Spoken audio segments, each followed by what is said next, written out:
We live in a world that asks, "What do I get?" But the Bible asks a better question: "What can I give?" Jesus showed us that generosity isn't a transaction, it's worship. The early church lived it, giving joyfully, sacrificially, together. And when generosity flows from faith and gratitude, lives and communities are transformed. This new series invites us to a better way of living. Give more, live more.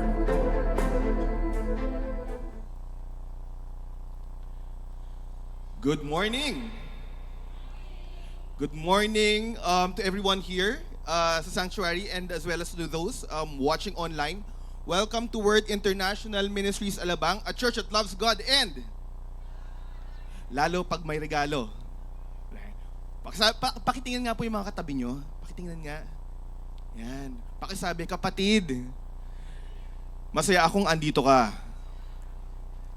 Ang sagutin nyo, ang masaya nagbibigay ng regalo. Sige. Before we proceed, I'd like to greet everyone gumagana ba? Yeah. A Merry Christmas. Slideshow. Yan. Merry Christmas po sa ating lahat. Pakibati din yung katabi nyo ng Merry Christmas and advanced Happy New Year. Yeah, I hope you had a wonderful time with your loved ones and of course reflecting on the goodness of God. Maligayang Pasko po sa ating lahat. No? We are now on the third of our 4-part series entitled parang Noche Buena yung huling kinain natin Kapag almusal po ba, pakibasa nga po ang title ng series natin ay Give More, Live More, Praise God. Gising na, no? And over the last couple of weeks, we've been hearing preachings about what real generosity means, no? And that it goes beyond just giving money, loving through our money. And over the last couple of weeks, we've been looking at scriptures in the Bible that face head-on the prevalent concepts nowadays of consumerism, self-centeredness, and it's all about me. It's all about receiving more than giving, right? Before we proceed to our topic for today, papakilala muna po ako. I'm Brother Jet Bugayon and I'm part of Win Alabang's preaching committee. And for those who were here during my last preaching, sinabi ko na by default, I am a very competitive person. Yeah? Aminado naman po ako. So competitive that several weeks ago, nagkaroon ng Christmas party yung football club ng mga anak ko. No? And one of the highlights of that party was the parents' game.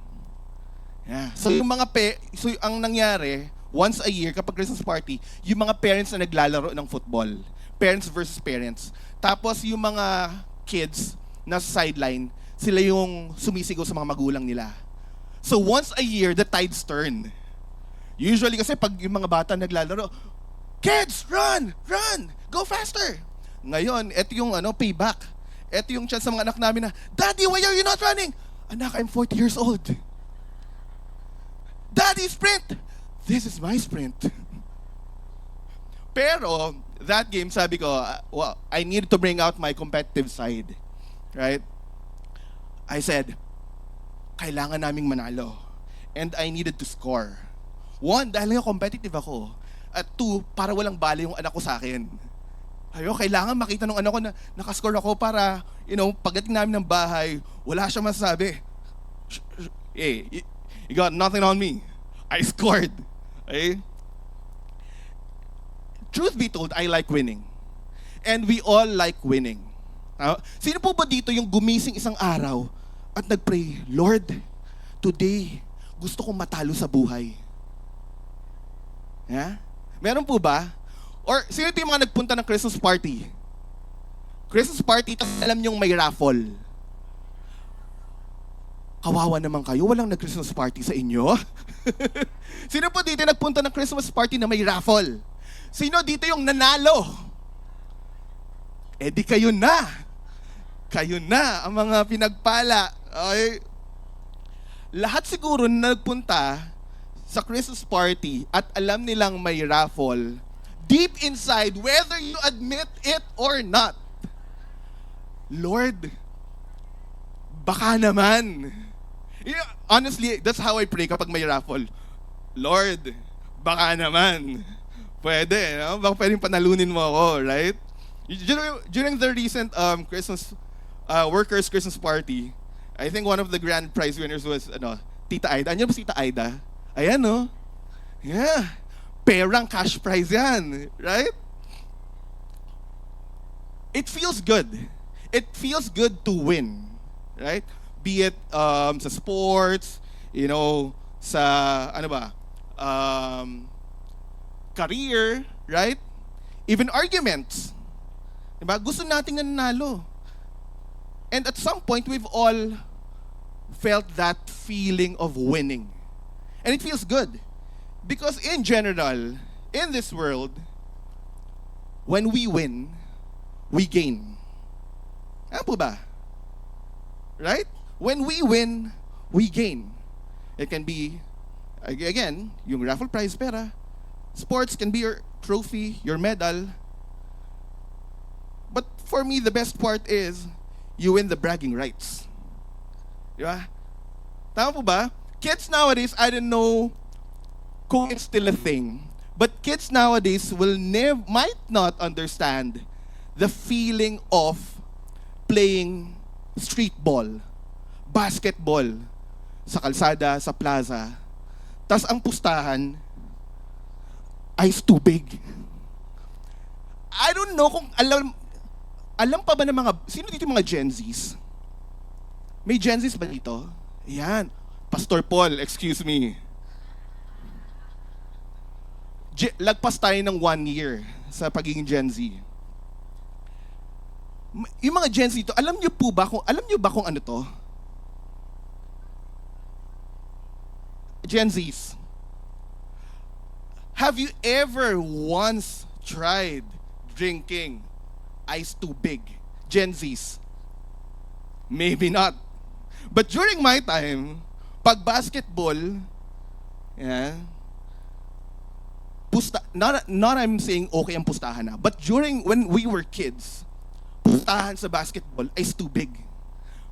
Pag natalo kayo, bibilan nyo ng ice tubig yung mananalo. Magkano ng ice tubig dati? Piso. But that's not the point. Kahit ice tubig ang nakataya, makikipagpatayan ka, makikipagbalyahan ka dahil bragging rights. Ibili mo ako ng ice tubig kasi talo ka. At least for me, it was never about the ice tubig. Ice tubig. It was never about the water. It was always about the feeling of winning. It was always about the bragging rights. Di ko nga alam ngayon kung ano yung pag-basketball. Siguro wala ng ice tubig. Bottled water na ang pustahan, no? But some point, we've all had that feeling of winning. And it always feels good. Like I said, di lang sports, even in life, even in arguments. Sino ba dito yung gustong natatalo sa argument? Di ba? Sino dito at some point in our lives, taas ang kamay, have felt that feeling of winning and gaining? Wala. Walang nanalo. Kawawa naman tayo if at least once in our life hindi tayo nanalo. Diba? Kahit argument. Sa mag-asawa, lagi may isang nanalo sa argument. O may nagsisikuhan, no? Ikaw, lagi kang panalo di ba? Lagi tama. Joke lang. Right? And it's okay. It's okay to desire to win. It's okay to desire to gain. It's part of life. And it's even part of our prayers. We ask for blessings. And there's nothing wrong with that. There's nothing wrong with the desire to win and to gain.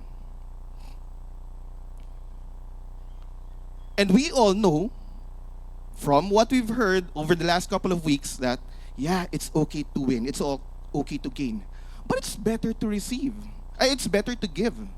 Yeah, we know that. It's good to bless other people. It's also good to bless God. Give back to God. Because first and foremost, everything is His. But here's the question. Yeah, it is good to give back. But to what extent?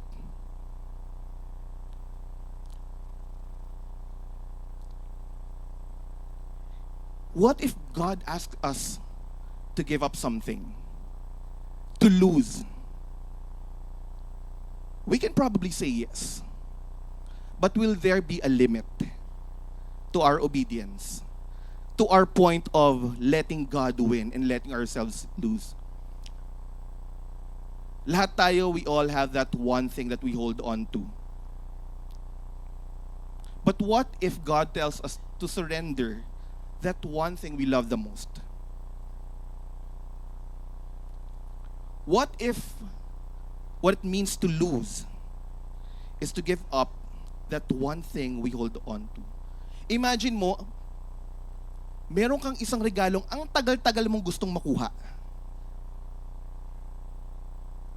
Nung bata ako, it was a basketball. I still remember, nagtutulog-tulugan ako. Tapos kunyari,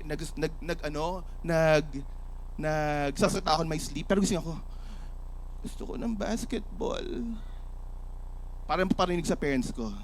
Gusto ko ng basketball. Kunyari, tulog. No. So imagine getting that one thing you wanted the most. And then suddenly, sabihin sa'yo, oops, kailangan mo ng isole. Imagine winning at a raffle, the car of your dreams. Pangarap mong magkaroon ng brand new na Mercedes.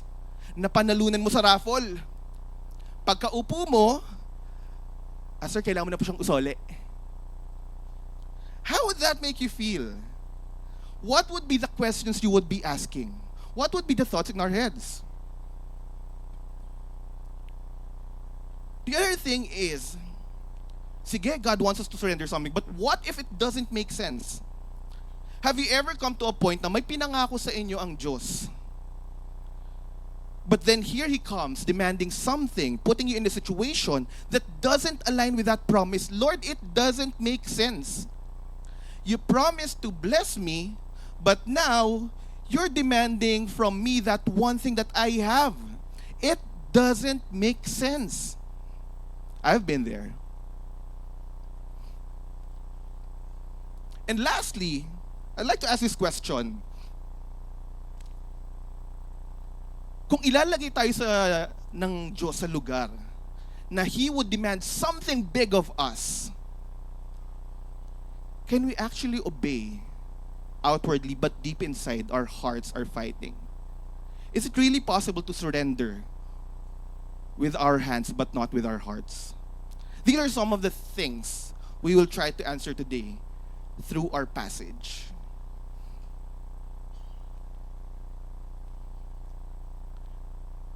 And we'd like to shed light on this fact.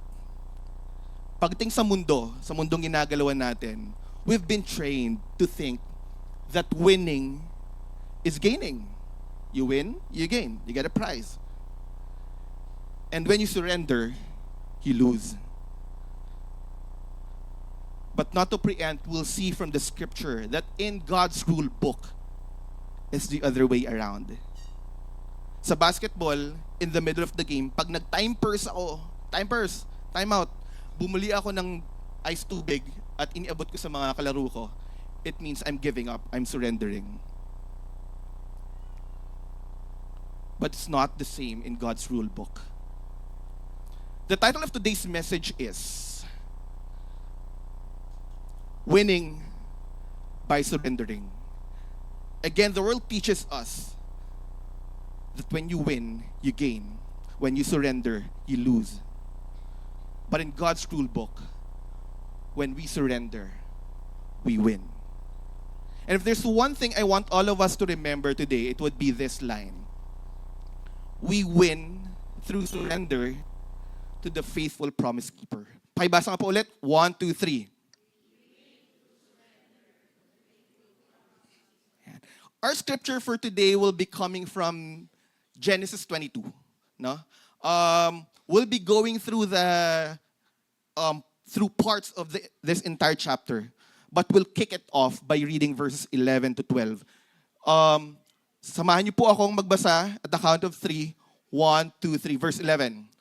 But the angel of the Lord called to him from heaven and said, Abraham, Abraham. So he said,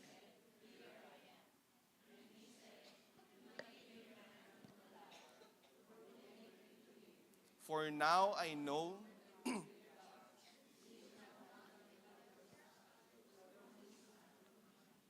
praise God, muntik na po magkasabay-sabay. But before we proceed, let's pray. Panginoon, maraming salamat sa araw na binigay mo sa amin. Thank you for the opportunity to come together to worship you and hear your word.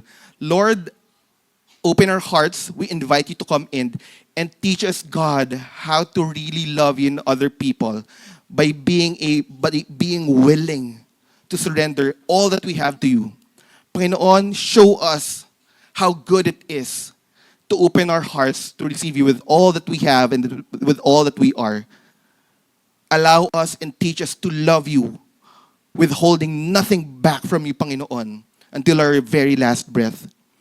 Because that's exactly how you have loved us. Lord, allow us to enjoy this time of communion. Allow us to enjoy this fellowship with one another. And most of all, Panginoon, allow us to enjoy your presence that is with us in our midst. We thank you, God, is our prayer in Jesus' name. Amen. Genesis 22. Just a quick overview.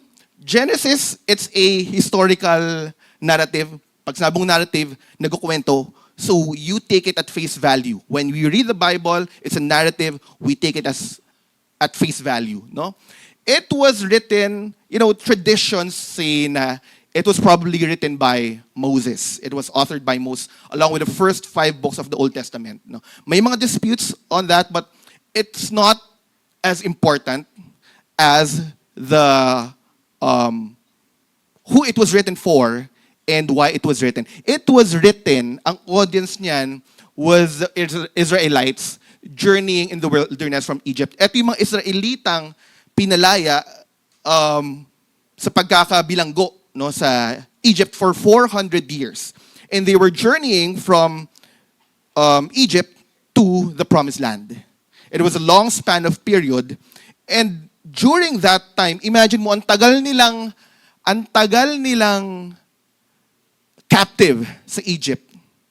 And here they are journeying for a very long time. And suddenly, it came to a point na nakakalimutan nila yung mga pangako ng Panginoon sa kanila from Genesis, no? From the first, books of the Bible. They were starting to forget God and His promises. And so, it was written to remind the people of God's faithful covenant to them. Of God's promises. Na ito ang gusto ng Diyos para sa inyo. Okay? Let's go! We read kanina 11 to 12. But let's kick it off with chapter 1. No. Genesis chapter 22 verse 1 says, and the start of the chapter, now it came to pass after these things that God tested Abraham. And a lot of us, maybe not everyone, but a lot of us probably know of this account of Abraham. When God tested Abraham and asked him to offer up Isaac. Okay? Pero sabi dito, after these things, so para mas maintindihan natin what chapter 22 is all about, a quick snapshot lang of the previous chapters. We're not gonna go through all of it, but in a nutshell, it was all about God's promise to Abraham. God promised to Abraham to make him a great nation. He promised to give him, so many descendants na hindi mo kaya mabilang, and he would have a son. It would start with his son Isaac. You can take a picture of it. You can read it home. I highly encourage you to read the previous chapters. But in at least 1, 2, 3, 4, 5 chapters before this, paulit-ulit na sinasabi ng Yahweh kay Abraham, eto yung pangako ko sa'yo. You will be a great nation, not once, but at least 5. And it happened in chapter 21 na nabuntis at nanganak sila kay Isaac. Take note, they were 99 years old nung nabuntis si Sarah. And a year later, they were 100 years old nung pinanganak si Isaac. Matindi. 100 years old na, nabuntis pa, di ba? Nowadays, parang 50 nga lang, di na no? But during that time, kasi mas mahaba naman yung lifespan, no? But even so, at 100 years old, sinasabi dyan, they were both beyond childbearing years. It shouldn't have happened. But because God promised, it happened. But take note, ang promise ni God kay Abraham, descendants that you cannot even count. And yet, si Abraham, Lord, isa lang. Okay? So promise, very clear yung pangako ng Panginoon. Here's a question. And over the next couple of minutes, I'll be giving you 3 mind-boggling questions. We will not answer immediately. We will try to answer them at the end. But the first question is this one. If you will look at the timeline, chapter 12, nung unang sinabihan si Abraham na I will make you a great nation, he was 75 years old. Ipinanganak si Isaac, chapter 21. He was 100 years old. So 25 years in between, mula nung pinangakuan siya ng Diyos na he will be a great nation, to the first step, hindi nga great nation, isa lang. Nagkaroon siya ng isang anak, not a great nation, isang anak after 25 years. And between chapter 21 and 22, kasi by chapter 22, kung dito pinanganak si Isaac, chapter 22, adolescent na agad si Isaac. He was already a grown man, probably in his 20s or 30s. So roughly, that was about 100 years in between. At that point, 100 years later, hindi pa nangyayari yung a great nation. All Abraham had was one son. Bakit ang tagal? Hindi ba kaya ng Diyos na boom, instant, isang barangay? Diba? One time, big time. Parang tuta. Di ba pwedeng ganun? Kaya naman ng Diyos eh. But why did He not? Kaya niyang magkaroon ng Eva at Adan out of nowhere eh. Di ba? Would it be impossible for Him to give Abraham there and then the innumerable descendants? Parang putok sa buo. We'll try to answer that later. Babasagin po natin yung chapter into 3 parts. First, we will look at what God demanded of Abraham, and that will be in verses 1 to 2. And then we'll see how Abraham responded to that demand. And lastly, we will see how God responded to Abraham's response. Let's kick it off with the demand, which is in verses 1 to 2. Now it came to pass after these things, yung binasa natin kanina, that God tested Abraham. And He said to him, Abraham. And he said, here I am. Then He said, take now your son, your only son Isaac, whom you love, and go to the land of Moriah and offer him there as a burnt offering on one of the mountains of which I shall tell you.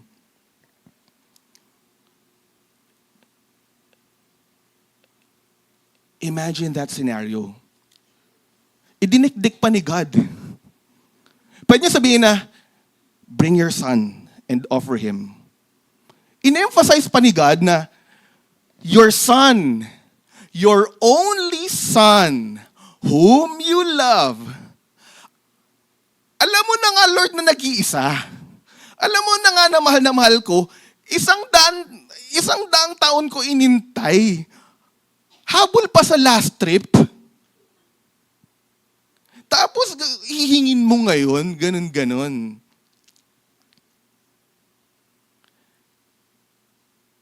It was very clear that what God was demanding of Abraham was the utmost he could.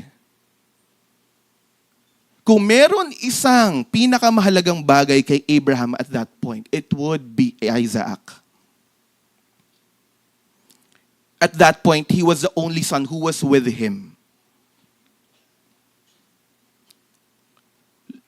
Lord, clear sa akin, several years ago, multiple times pinangako mo. Ipinangako mo din sa akin that my descendants will come from Isaac. Ikaw yung nagsabi. And you know how much I love him. And now, here you are. Siguro naghintay si Abraham ng punchline. But no punchline came. If I were Abraham, I would probably have a lot of questions. No? Wait, Lord, teka. Either nagkamali ako ng rinig o medyo nagkamali ka ng pagsasabi. Baka lang nautal ka. Or may miscommunication lang between us. Pwedeng pa-repeat. I would probably ask God that. Or probably bibitawan ko yung famous line ni Papa P sa movie nila with Alex. I deserve an explanation. I deserve an acceptable reason. Di niyo napanood to? Starting over again with with Tony G. Yan.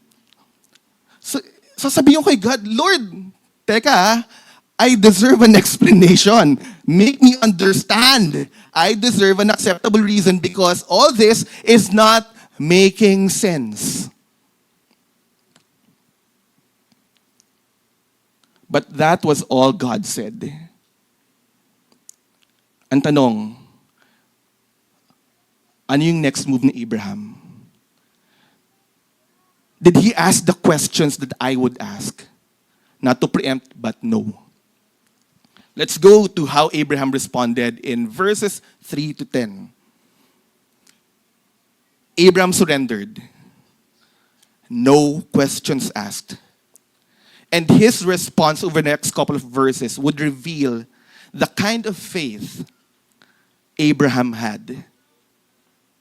At first, akala ko, ano ba to? Parang blind faith ba to? But it was anything but that.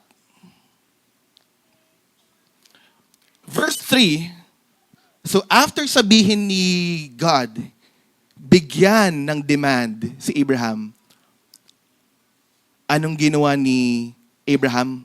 Nagmukmuk. Nope. Verse 3, so Abraham rose early in the morning and saddled his donkey. Kapag may pinapagawa sa atin ng Diyos natin, or kahit sa trabaho lang di ba? Pag may pinapagawa sa atin, minsan, baka ako lang, na ayaw natin, minsan nagdidili-dali tayo We kill time.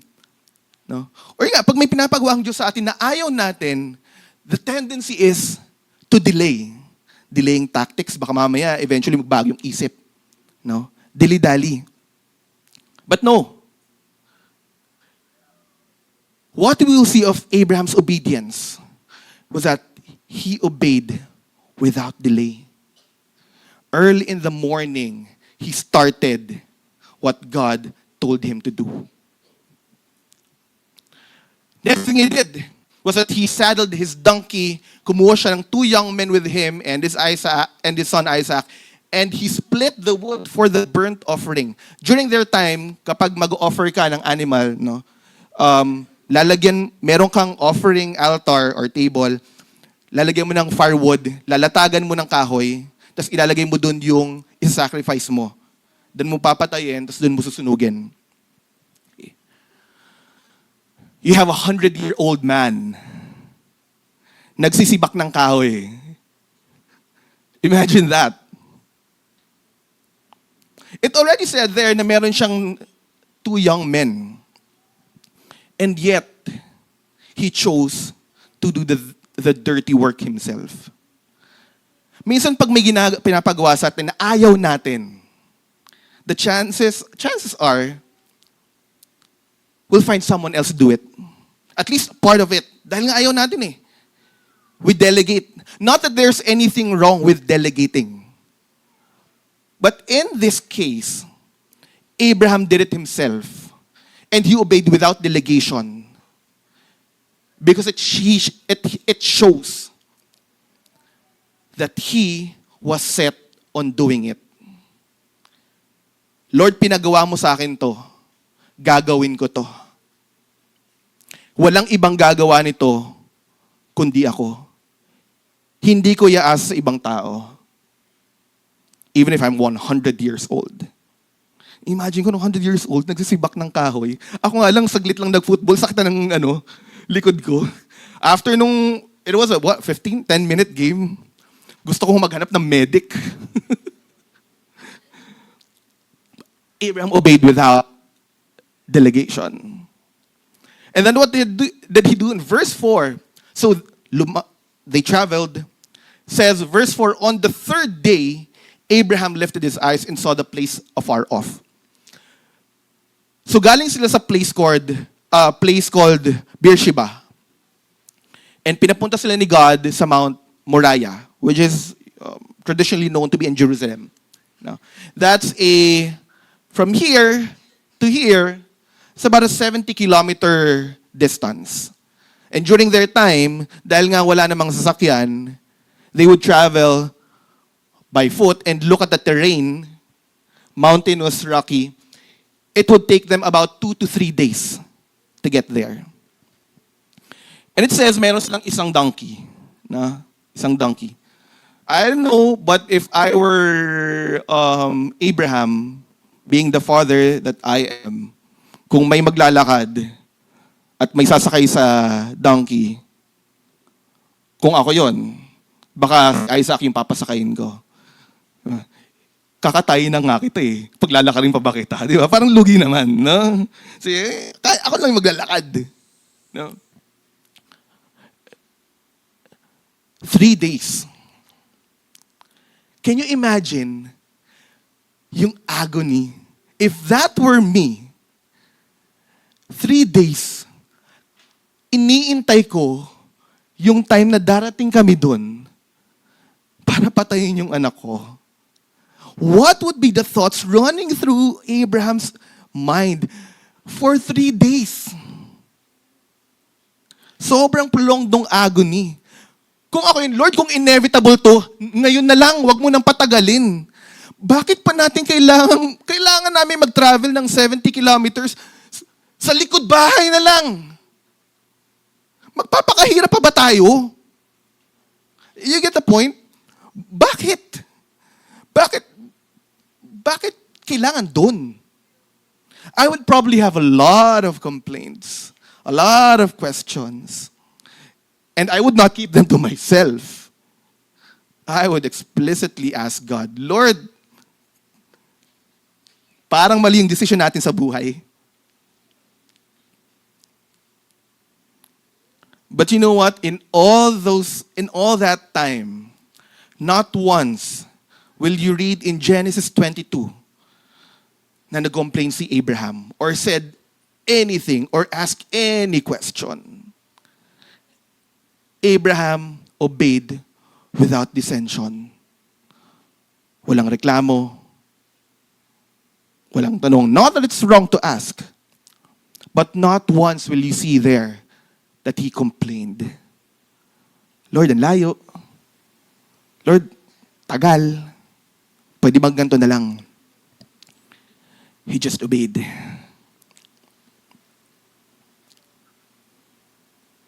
The other thing is, on the side, and later we will see more why it had to be so. But it was a foreshadowing. The only other time that Mount Moriah is mentioned in the Bible is later on in the book of Chronicles when Solomon builds the temple. And that's where the people of Israel would start offering to God at a temple. And where was that? Mount Moriah. So this one was a foreshadowing of what was to come and where it was to happen. And if you will look at the Bible, very symbolic yung 3 days. You know? 3 days nag-travel si Abraham with Isaac. But you will see also in Genesis 19, when the Israelites were about to meet God, they had to prepare themselves for 3 days. To consecrate themselves for 3 days. And what else comes to mind kapag 3 days? 3 days to Jesus' resurrection. Na, when that ultimate sacrifice and substitution would happen. But, yeah, that aside, what we can see is that Abraham obeyed without dissension, without complaints. Okay, verse 5. Pagdating nila doon, kita niya pa lang tanaw niya pa lang yung Mount Moriah. They stopped. Sabi niya, and Abraham said to his young men, stay here with the donkey. The lad and I will go yonder, and worship, and we will come back to you.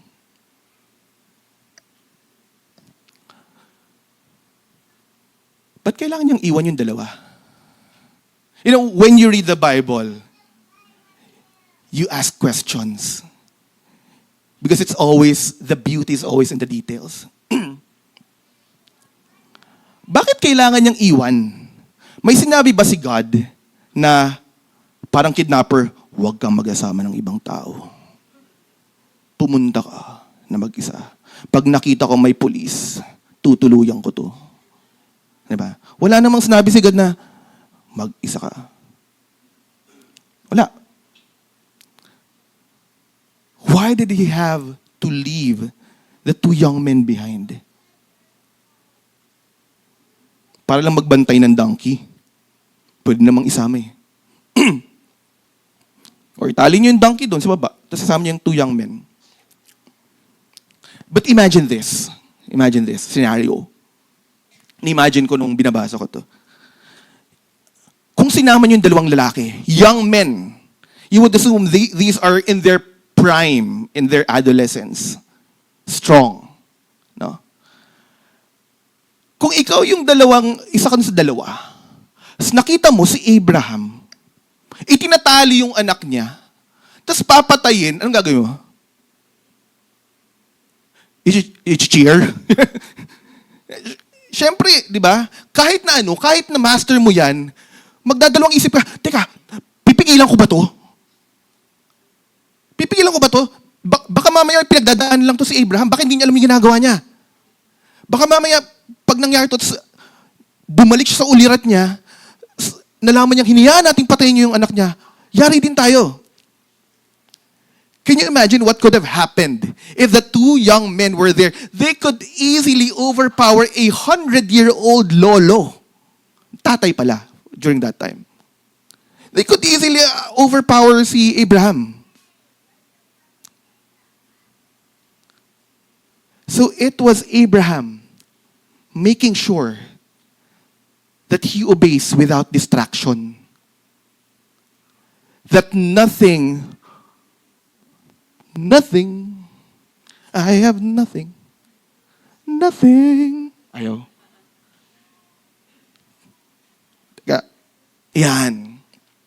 He obeyed without distraction. He wanted to make sure na gagawin ko to at walang pipigil sa akin. Hindi siya parang minsan kapag may ayaw tayong gawin, nag-iintay tayo ng pipigil sa atin. Imagine mo si Abraham. Eto na! Papatayin ko na siya! At walang makakapigil sa akin. Kahit malalakas kayong 2, hindi nyo kayang pigilan. Eto na! Minsan inintay mong may magpigil sa'yo.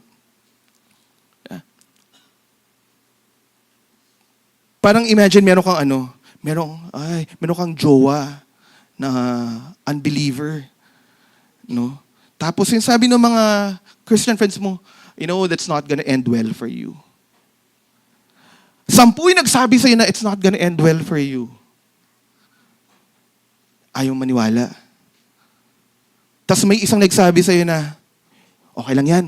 Ayun, confirmation. Di ba? Ito na yung iniintay ko. Dahil ayaw natin yung pinapagawa sa atin.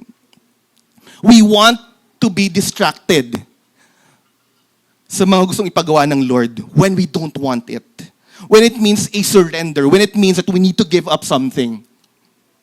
Naghahanap pa tayo ng masisisi. Para pag may nasisi, sila kasi. Ito kasi sinabi okay lang eh.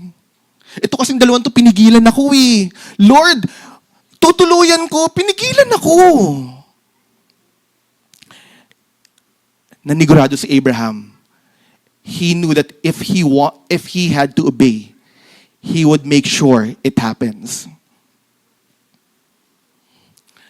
Now, here's the other thing I'd like to ask. Sabi niya dun sa dalawang servants, hintayin niyo kami, we will come back to you. Hindi niya sinabing, I will come back to you. Sabi niya, we will come back to you. Here's the question. If decidido si Abraham na tuluyan si Isaac, how was he so sure na pareho silang babalik ng buhay?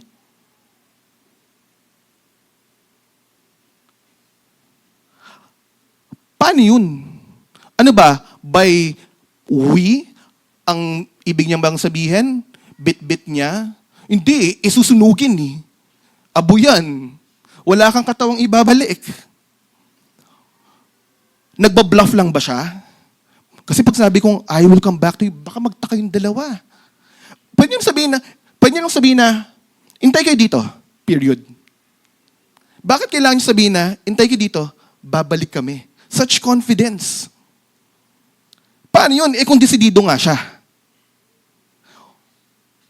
What was going through his mind? Baka nasirahan nga talaga ng ulo si Abraham at that time. We'll answer that later. Again.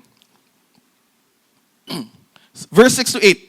So again, ang ginawa ni Abraham, he took the wood of the burnt offering, nilatag niya,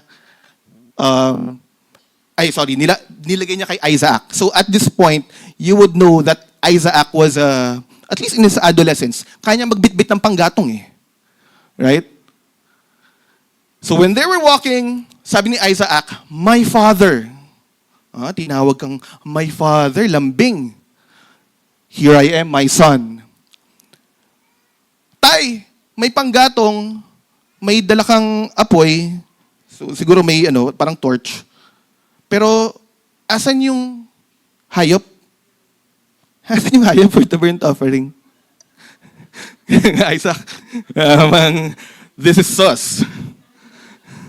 Daddy, it's sketchy. Usually may bit-bit tayo pag ganito eh, pero nasabugsan mo ba?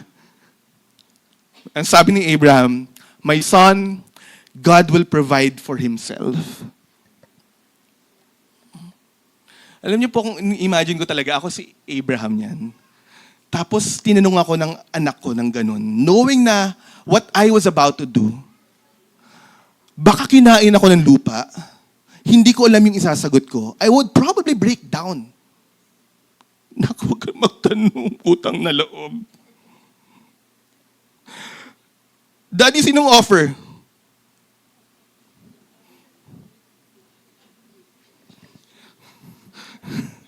Sinong offer yan? Anong offer yan, Daddy? Ooh. I don't know what I would answer. I can only imagine yung turmoil, if it were me, inside, Abraham. And then they got there. Verses 9 to 10. When they came to the place, gumawa ng altar si Abraham, nilatag niya yung panggatong, and bound Isaac, his son, and laid him on the altar, upon the wood. Again, malaking mama na po si Isaac. Binata na to. After mong tanongin ng tatay mo, asan yung hayop? The Lord will provide. Anak, halika dito. Lagay mo yung kamay mo sa likod. Okay. Ginagawa mo, Dad? Ginagawa natin. Higa ka, higa ka. Higa ka. Higa ka. Higa ka eh. Ha? I don't know. I can only imagine if Isaac had fought again, he would have easily overpowered his father. So I would like to think that there was no struggle, physical at least. I can only imagine the emotions. But what was happening at the time? But here's the thing. Hiniga, Abraham stretched out his hand and took the knife to slay his son. There was no double-mindedness. Abraham obeyed without double-minded. Hindi siya yung paghiga. Kumuha ng bulaklak. Sasaksakin ko. Sasaksakin ko not. Sasaksakin ko. Sasaksakin ko not. Sasaksakin ko. May isa pang bulaklak. Sasaksakin ko not. He was decided. Tutuluyan niya talaga. He was so keen on obeying God at the expense of the most important thing to him.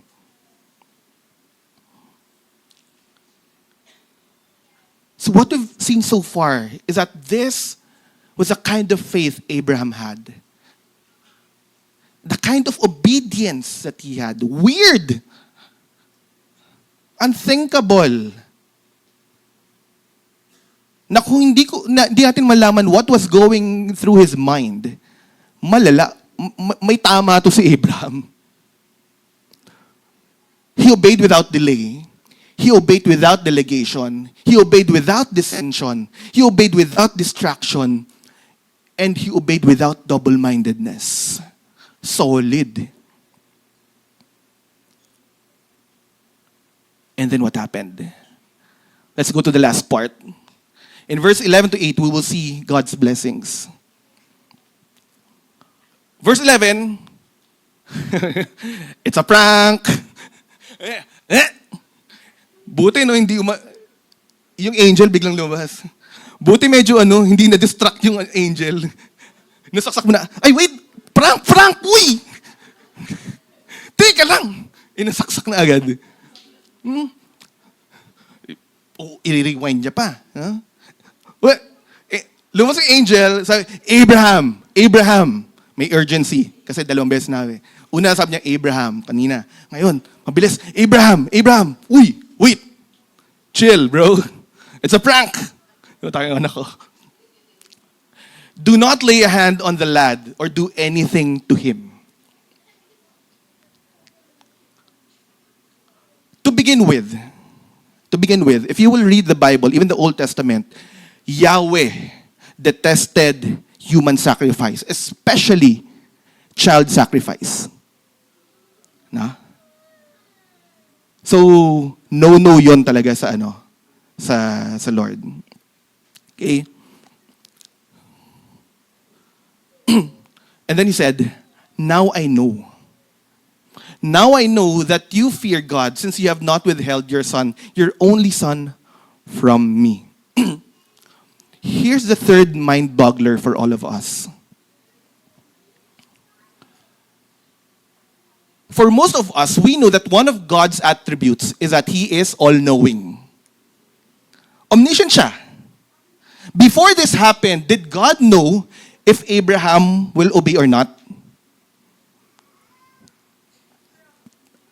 Alam ba ng Diyos na susunod si Abraham? Yeah.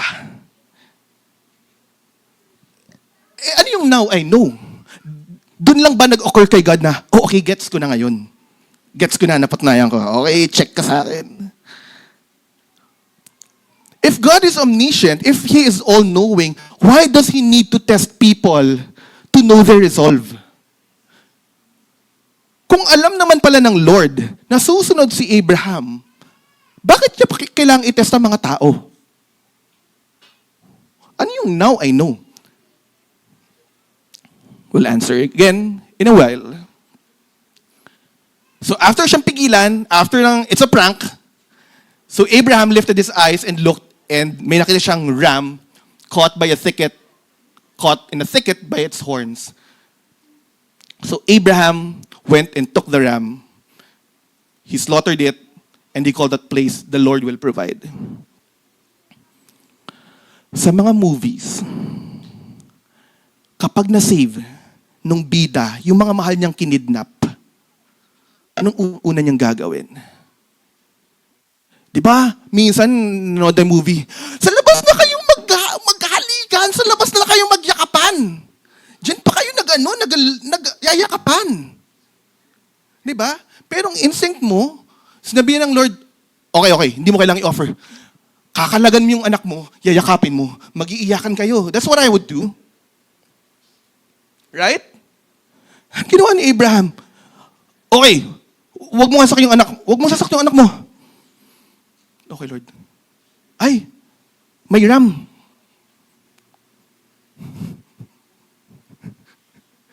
Walang yakap, walang anak, buhay ka. No. He proceeded to do what he was set to do. He was there to offer a sacrifice to the Lord. If it was not going to be his son, it was going to be something else. He resolved to do what he had to do. So much so that ang key takeaway niya, pinangalanan niya yung lugar na yun, that the Lord will provide. Because his key takeaway was not, my son was spared. His key takeaway was, the Lord will provide. If it's not going to be my son, He will provide something else that I could offer to him.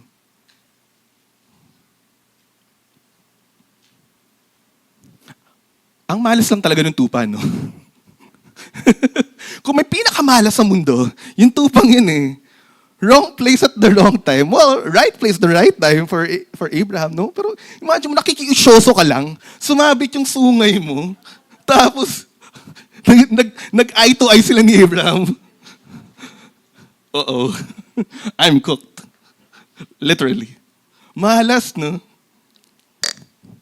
Nabigyan pa siya ng ticket ng MMDA. Na joke lang.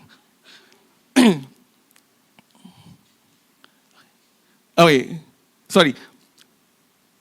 So what happened was, he offered the ram instead of his son. No. And again, this was a foreshadowing of the great substitution that was to happen when Jesus comes. No? That instead of us being offered for our sins, it was Jesus, the Ram, the Lamb of God, to take away the sins of the world.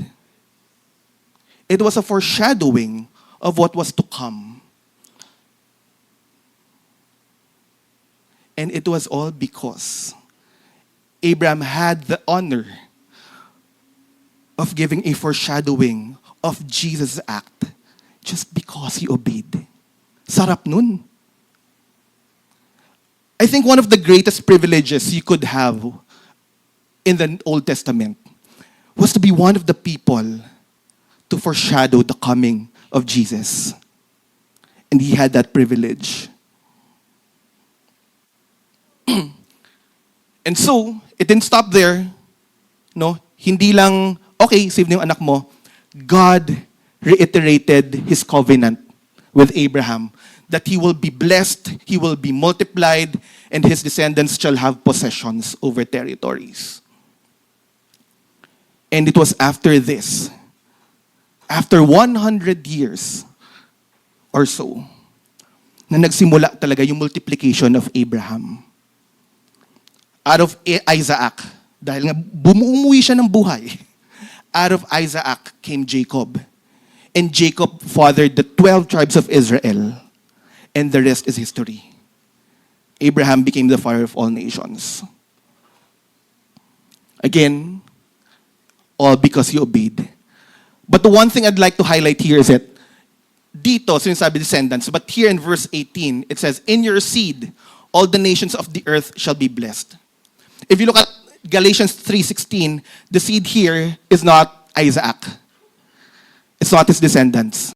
One of the greatest privileges Abraham had as a price for his obedience was that out of his line will come the greatest seed, the Messiah, Jesus Christ.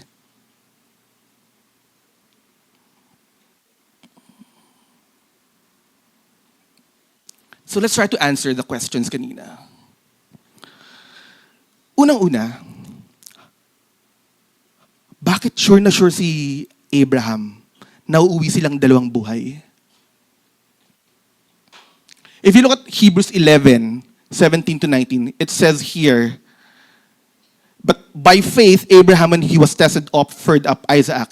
And he who had received the promise offered up his only begotten son, of whom it was said, in Isaac your seed shall be called, concluding that God was able to raise him up even from the dead, from which he also received him in a figurative sense. Unang-una, Abraham understood that everything that was his came from God, even Isaac. But here's the thing. Somehow, Abraham had this assumption that if God could give me Isaac, when it was impossible to bear a child, pag pinatay ko siya ngayon, bubuhayin siya ulit ng Diyos. It wasn't what happened.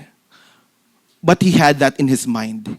He thought the God who promised and delivered will be the same God to bring my kid back to life.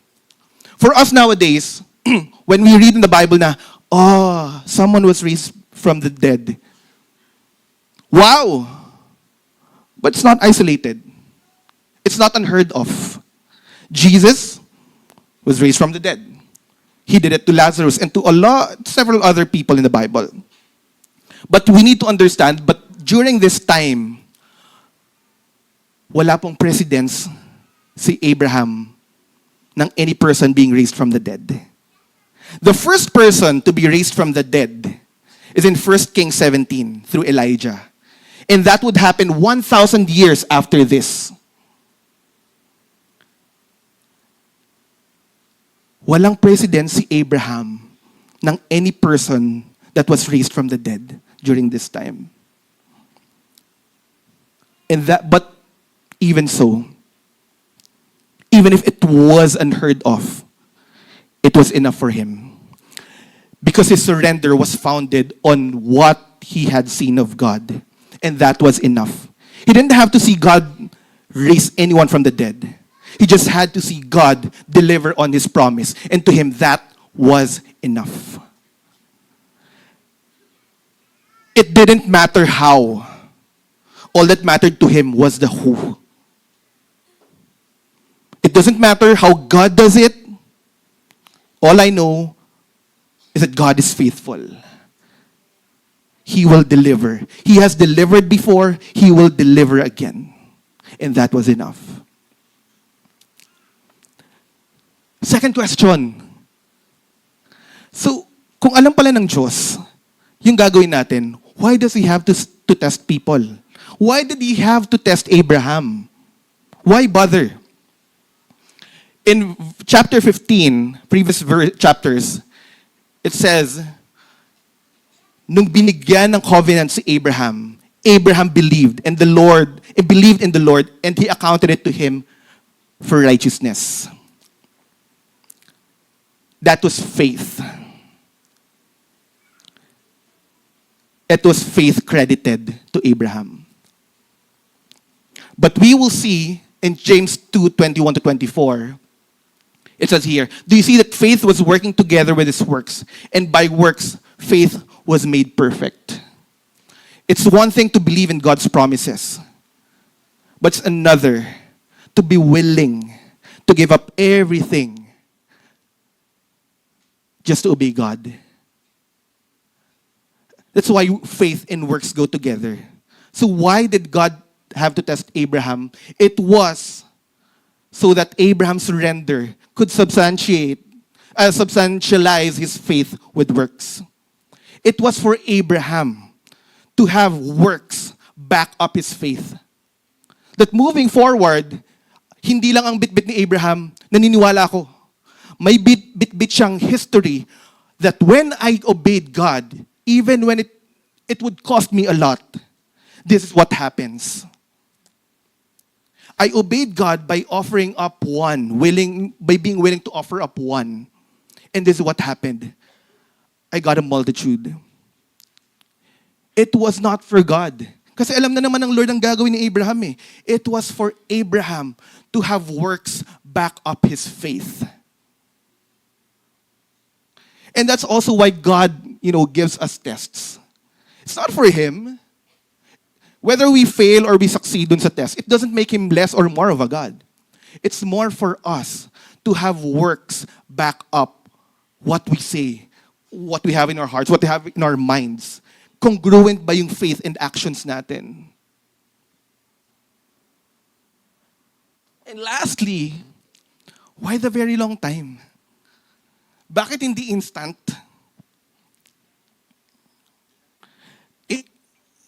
We need to understand. Sometimes we have this notion na si God KJ. But that couldn't be any farther from truth. God wants the best for each one of us. In fact, if you will read the Bible, ang unang hirit nga ni Abraham was just, Lord, walang ako kahit isa eh. But what God wanted for him was to father all nations. But, here's the thing. Pwede namang ibigay ni God instantly, father of all nations ka. But without him understanding what that meant, if God just gave him the blessing without building him up for it, it would be a disaster. Until he was able to surrender his current best and choose God over it, he would never be ready for God's version of what is the best. Because the truth is, if God isn't our top pursuit in our lack, He will never be our top pursuit in our plenty. Kung hindi ma-develop sa atin yung love for the Lord, when we have this, kapag meron tayong ganito, kalimutan. And that's the ultimate and best formula for destruction. How many people have we seen nagkaroon ng maraming possessions na wala? Hindi naging masaya na wala sa Lord. Because if we can't pursue God when we have little, we will never pursue God when we have much.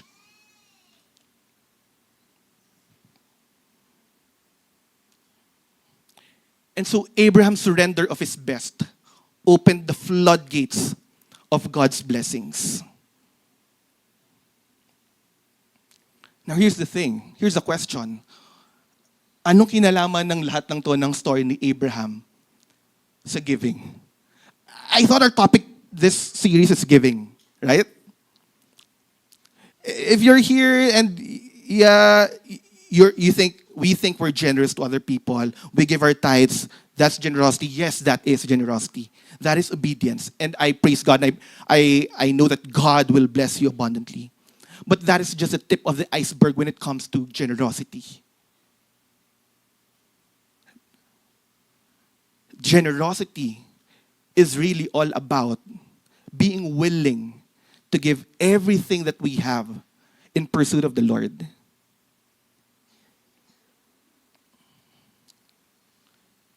Because ultimately, what the Lord wants is not our possessions. Because to begin with, everything is His. He doesn't need our possessions. What's He going to do with it? What He is after is our heart. He wants us to choose Him over all these things in life.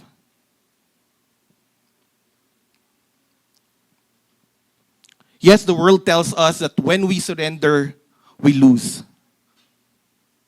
But God is telling us today that not if it is Him we surrender to, Because when we surrender to God, there's no chance of losing. We win through surrender to the faithful promise keeper. He has delivered on all of his promises in the past. And if we do things right, if we follow him, we can only think of the wondrous promises and, things he's going to do in our lives. But we need to obey.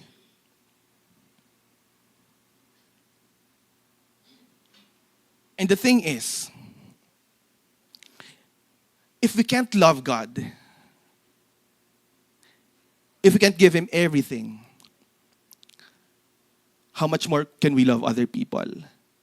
Kung hindi natin kayang isurrender yung pinaka-importanting bagay sa atin para sa Diyos, we will never be able to give up ourselves in the things we love for the sake of other people. Because God calls us to love God and love others, right? If we can't do that for God, we won't be able to do that for other people. And our surrender to and love for God should translate to love for other people. If we will be willing to give up the best that we have for God, chances are, we'll be able to do sacrifice for other people. And the question for all of us today is this: ano yung Isaac natin? What is that one thing that we hold on to the most, the dearest to us? But God is asking us to surrender just to pursue him. I'll tell you mine and allow me to be vulnerable. Those who know me well would probably know two things about me. One, I'm a family guy. Apart from the Lord and his works, probably one of the most important things to me would be my family. My wife, my kids. The other thing they would know about me is that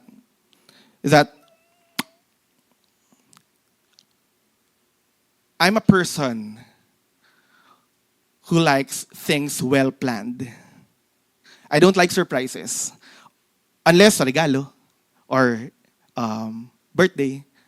But in life, I don't like surprises. I want everything planned out. No. And that's where I find security in. For the last 4 years, I've been with this, company, office in Ortigas. Good company, good pay, good relationship with people, good reputation, good title. It was all fun. But I've also been in the corporate world for about 20 years now. Yes, millennial ako, so hindi mukhang 20. Yeah. I've been in the workforce for about 20 years now, and one thing I've learned is that people in the workplace have so much need of Jesus. Sobra. And it's been one of the things na, I've been parang, how do you put it? One of the things that's been in my heart is to, have people in the workplace have Jesus in a bigger way. And that's been one of the things that I've been talking to the Lord about. And I know, and I guess it goes for all of us, we should take a bigger part in making sure that people where they are feel the love and compassion of Jesus. But God made me realize that where I was at, it's not going to give me the space for that.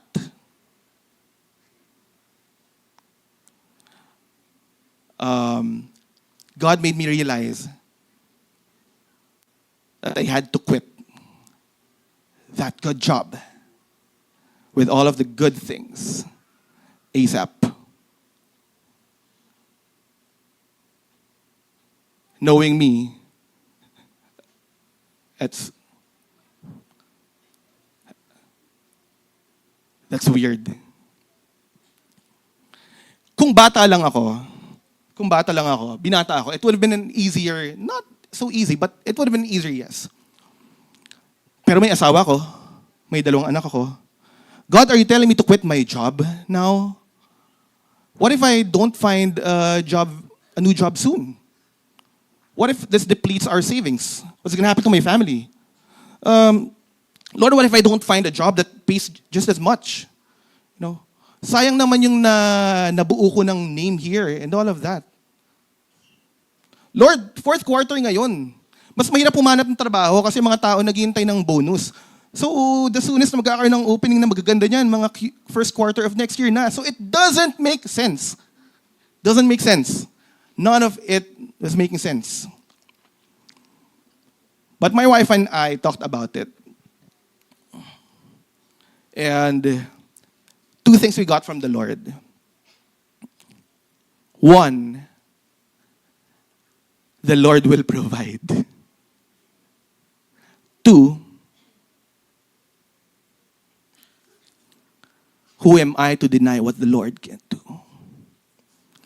What's difficult for me is too easy for the Lord. So last September, I left the company that I was with for 4 years. But this time, no backup plan. Sanay po ako in the past na paglilipat ako ng kumpanya, may nakahanda, may nakaabang. Mamimili ka pa nga kung saan mo gusto pumunta. But this was different. No backup plan, walang plan B, walang nakaabang.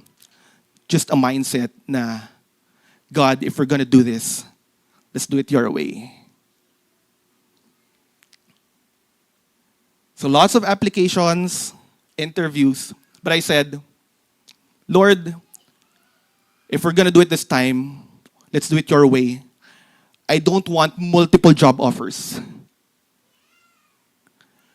Just bring me to that one place where you know you would use me for whatever it is you're thinking, because I don't know yet. It's not yet clear. But just bring me to that one place. I don't want 5. I don't want 4, not even 2. I don't want to make a wrong choice. 2 job offers would be 50% chance of, making a mistake. Just give me 1. Ayoko magkamali this time. There's so much at stake.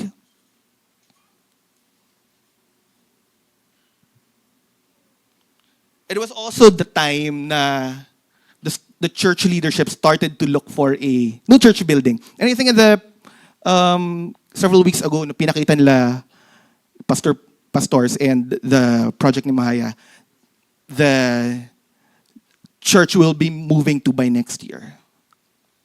But it was during this time na all of this was happening.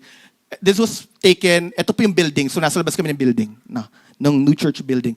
I hope we can bring you there one of these days, just for you to appreciate the place. But it was also during this time that all of this was happening. So ang daming kaganapang nagaganap so there was this concern on my side, things happening sa church. Sabay-sabay na parang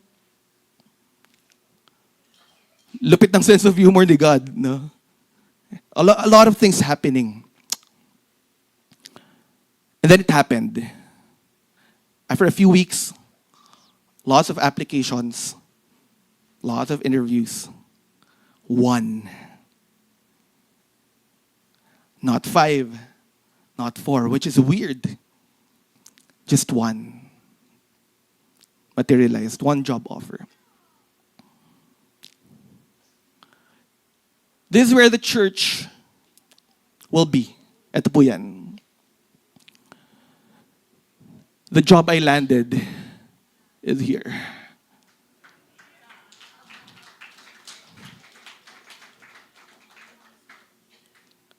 Of all the places God would bring me, it would be there where we will be. And then it became clear to me. If we are to bring the gospel to the people in that place, we have to be where they are.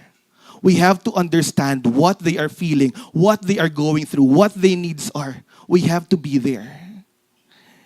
And then I understood why. It had to be now. It had to be at that place.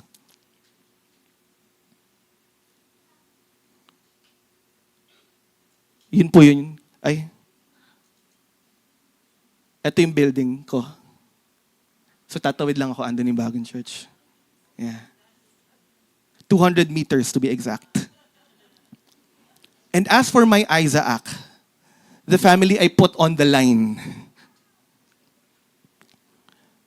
Lord, what's going to happen to our finances? Am I going to land a job that pays just as much? I'm not saying this to brag, but to declare God's goodness.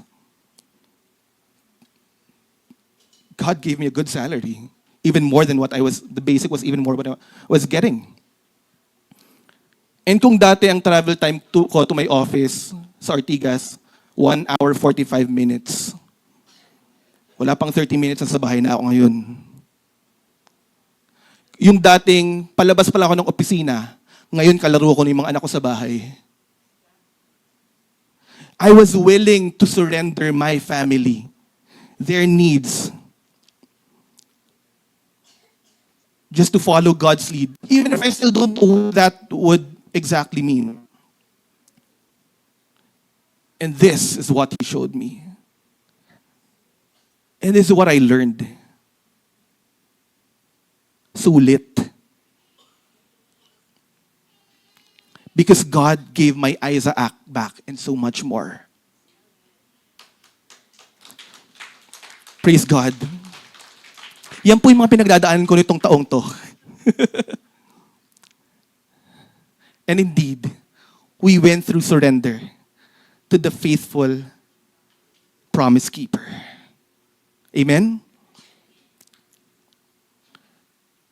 And so I'll throw the question back to everyone. What's that one thing we hold on to the most?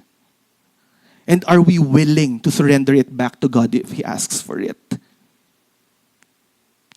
can be our family, relationships, your name, your fame, your title, your job, your business, even the ministry you're currently doing. If God is telling you to lay that down, to pursue something bigger that He's giving you, is telling you to do right now, what is it that we hold on to the most?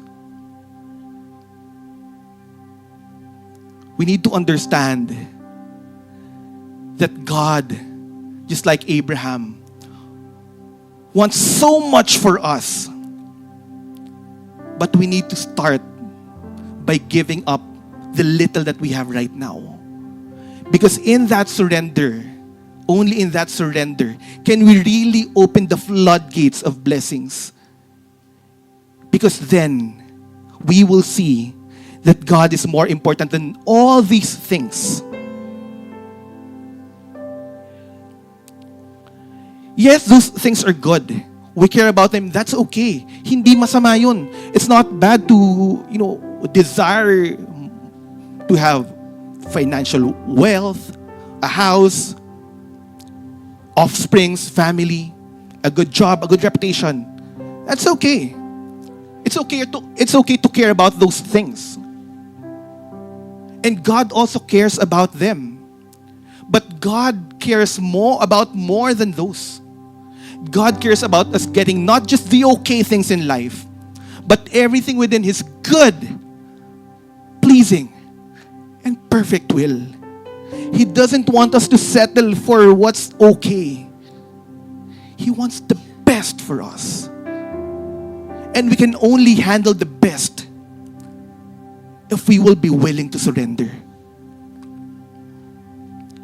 In the words of my first discipler, Kuya Olan,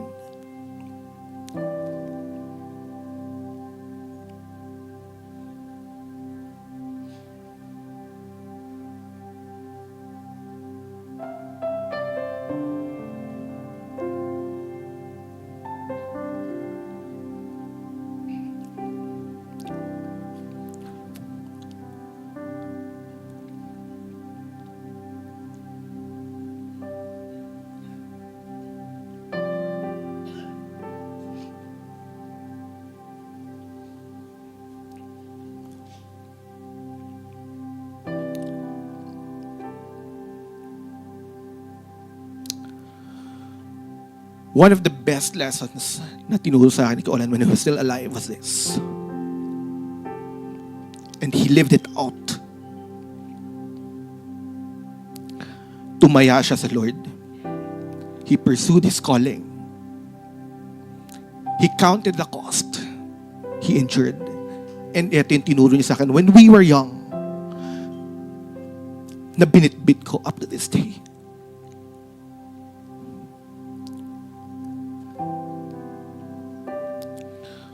Walang taong tumaya at sumunod sa Diyos na nalugi.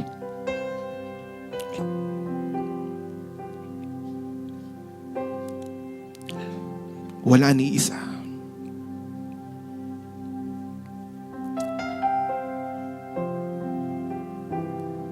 And this is my challenge for everyone. Tumaya tayo sa Diyos. Because He has proven over and over and over and over again that He will deliver on His promises. We need to do our part, but He will surely do His because it is His covenant. Pero kailangan natin tumaya.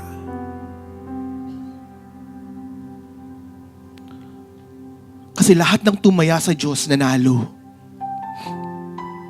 At ang pinanalunan lang 1,000-fold of what they laid down. And unlike sa basketball, na pag tumaya ka ng ice tubig, ang panalo mo, ice tubig. Or maybe today, bottled water.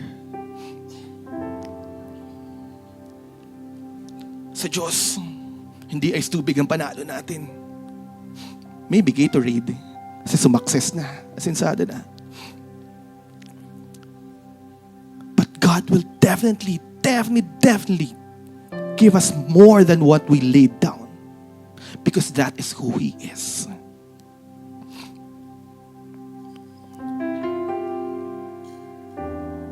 God wants the best for us. He wants us to win in this life. Not only in heaven, but in this life. And we win not by fighting the battle because it is not ours to fight. It is the Lord's. We win by surrendering to Him. We win through surrender to the faithful promise keeper because that is who He is. Ang tanong, tataya ba tayo? Itataya ba natin lahat? Patot panggulo. Because when we do, it's always a sure win. Let's pray. Lord, we thank You for your time. Thank You for who You are. Thank You because we know that when we lay down everything to You, You give Your everything to us because that is who You are. Lord, dalangin namin that from this day forward, build our faith as You have built Abraham's. Allow us each and every day to see the beauty of Your promises and to hold on to them. Na pagdarating yung mga panahon, Panginoon, nakakailanganin namin ng pangahawakan. We have something to hold on to. Lord, teach us to obey You in the little, in the big things. Teach us to see that what You want for us is not just the okay things in life, but Your good, pleasing, and perfect will. Lord, hayaan Mong buuin Mo, palakasin Mo yung pananampalataya namin sa Iyo. And give us the opportunities, Panginoon, to choose You, to surrender everything that we have to You, even when it hurts. It seems like it hurts.